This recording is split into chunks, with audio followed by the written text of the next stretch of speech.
gjithashtu ta kemi edhe vendimin që këtë pagën e 13 e jep në fillim të vitit. Do të kemi edhe 30. Për të gjithë punëtorët e administratës publike, me ligjin e buxhetit për vitin 2026, të cilin ne e kaluam një herë në mbledhjet e qeverisë në 31 tetor si vjet, por të cilën tash në legislaturën e 10, kur të konstituohet kuvendi, do ta kalojmë në 2 lexime, kam thënë që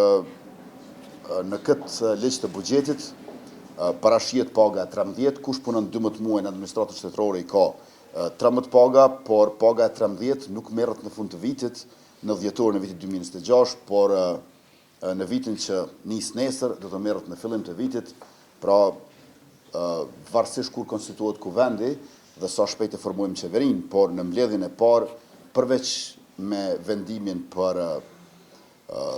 ligjin për buxhetin 2026, gjithashtu ta kemi edhe vendimin që këtë pagën e 13 e jep në fillim të vitit. Do të kemi edhe 30